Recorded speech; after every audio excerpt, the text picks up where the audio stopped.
Hello everybody and welcome back inside the box for another episode of Gunpla Kitbash with me, Kukamatsu. In this episode we're going to start kitbashing on the legs, so let's jump right in. Okay, time to start on the legs, and we're going to be using the Strike Freedom legs because I really like them, and I'm not a super fan of the Freedom Gundam 2.0 legs.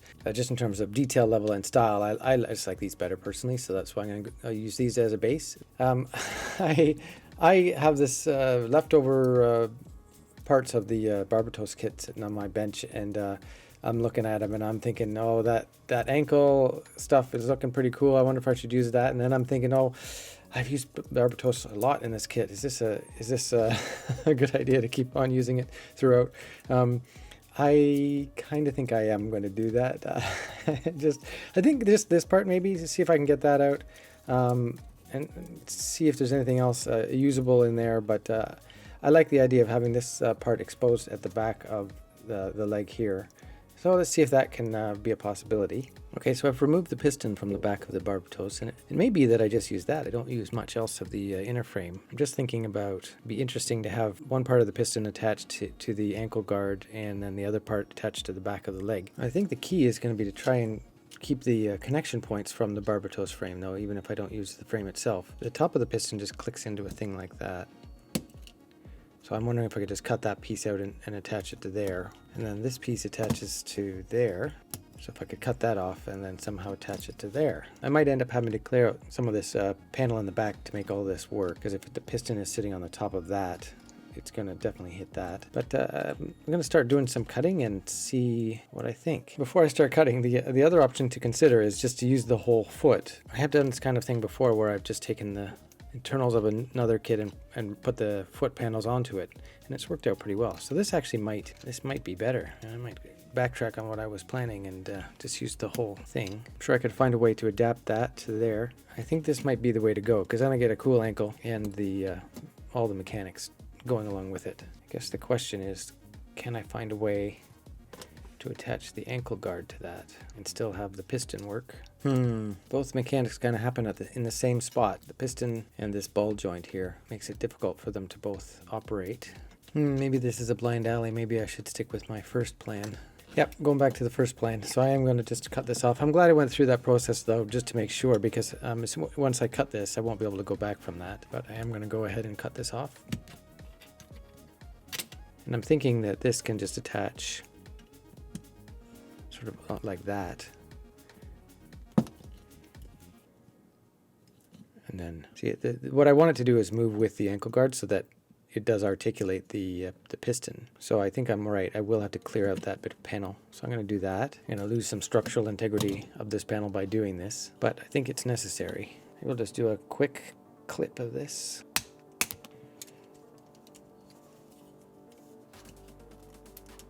I don't know if I can use this hole or not, but I might as well chop it off and see.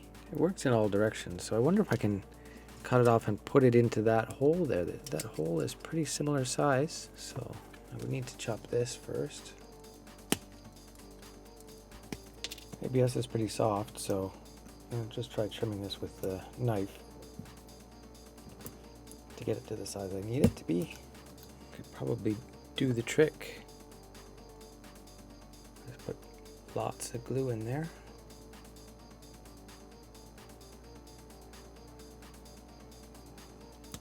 There we go. That worked out remarkably well. So the next thing will just be to glue that piece onto there, and it's looking pretty cool. Let's just make sure before we do all this finalization that these panels are going to fit back on. Looking pretty good. I'm definitely going to have to do something to fill that area. I have the panel if I want to fill it in, or maybe I'll find some piece of gack to stick in there. Let's see, but let's do this bottom piece first. Okay, well, I'll just glue that on there like that.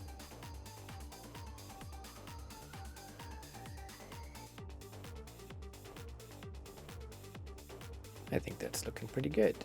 Oh, I think that turned out pretty well. Seems to work pretty smoothly. Full movement still available.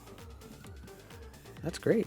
Well, I realized that there is a part here that was formerly the flap mechanism. This piece was covering up all this stuff, and I'm thinking of using that as a thruster. I do like having thrusters on the legs. I've done it in a few of my other projects. So I was thinking of something like this. If I just trim the corners off of there, it might just slide over top. Just something like that.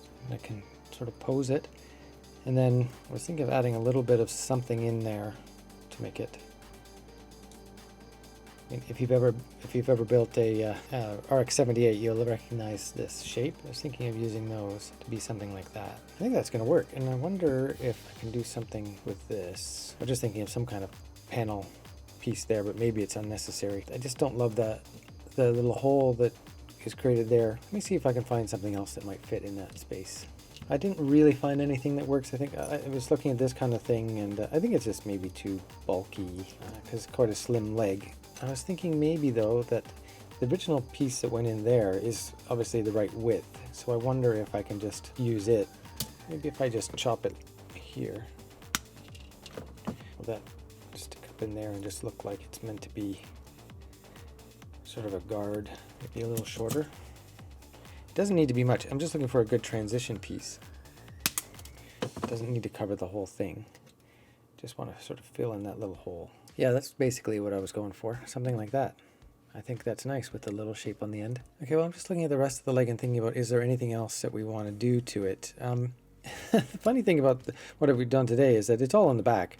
And in sort of 90% of the photos, it won't really even show that much. But I still think it's worth it. You know, even sitting on your shelf, it's facing the other way. You're not going to see it most of the time, but it's still cool that it's there. In that vein, I'm wondering if there's some way to use the piston that's on the upper part of the Barbatos leg as well, since we were sort of using that as a theme. It's quite plain on the Strike Freedom leg. The one thing that I do really love about the Strike Freedom leg is just this the sliding action that you get when you bend the knee. But the unfortunate thing about that is it reveals a lot of fairly plain inner frame. Now, I don't plan to bend it that far, so that's not really an issue. You won't ever see that stuff. But even if you bend it a little bit, it would be nice to have some kind of extra action in there. And so that's why I'm thinking about putting that piston in, and it would continue kind of that theme up the back of the leg. It's a bit more of a complex situation with the this piston. It's a regular kind of 2 mounting points, but then see, it's not like that piece is attached to the bottom part of the leg, which is what I'm thinking of. It's definitely a very different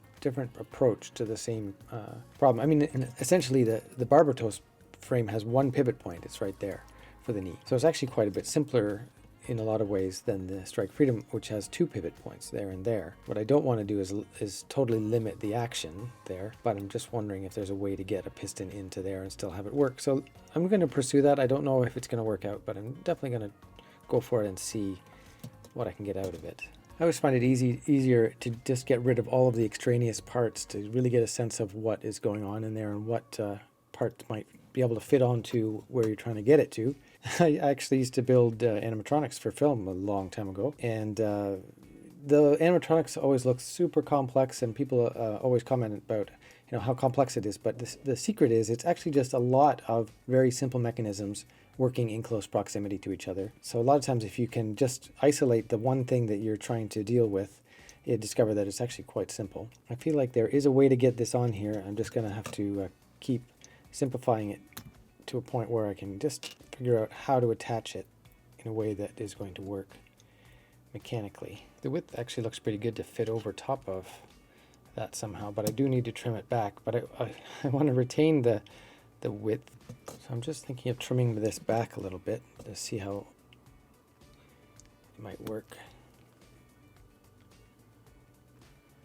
It's pretty interesting that the width is actually perfect. So if I actually glue the 2 tabs onto either side of that, the width would be right. So maybe I'm going to just stop trying to save all this middle stuff and trim it off like this. If I can get that sitting in there, that piece would be sort of there. And then the other side, this kind of thing is always a little tricky because I don't want to start gluing stuff on until I'm sure it's going to work, but I kind of need to glue it on to see that it will work. I'm starting to feel like it will, so I might just go ahead and do the gluing. I think I need to just give myself a little extra clearance right there. Just use my Dremel and give it a little bit of a grind out. The idea there was just so that it would kind of fit in area there. So when I glue on that other piece, this guy, there's enough clearance. Very carefully glue that on without gluing any of the panel around it by mistake.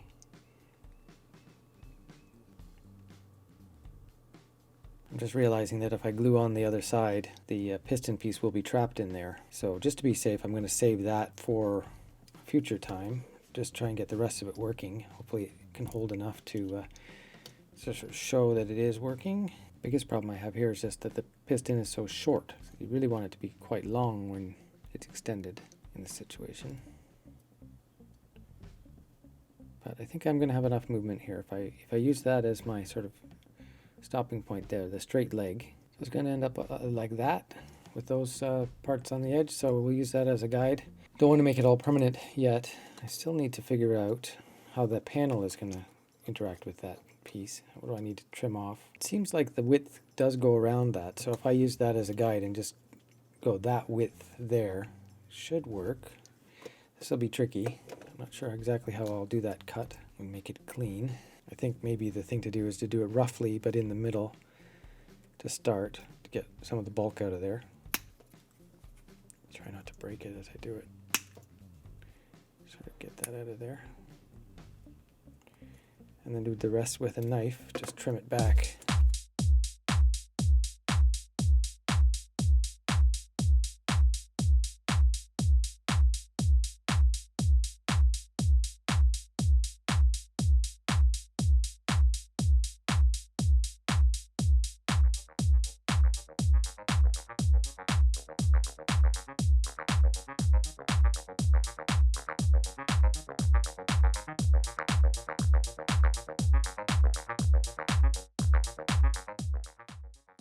Okay, I managed to clear out that section of panel there, and it fits in there pretty nicely, and I think the positioning is correct for that piston to work.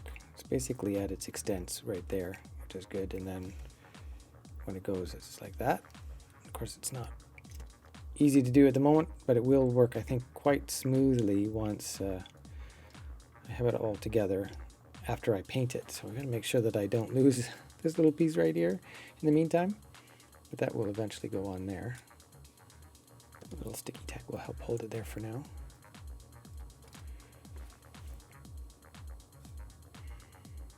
And it looks great. Thank you very much for watching. That is the end of this week's episode. If you enjoyed the video, I'd appreciate it if you give me a like on your way out, and we'll see you in the next one. Bye-bye.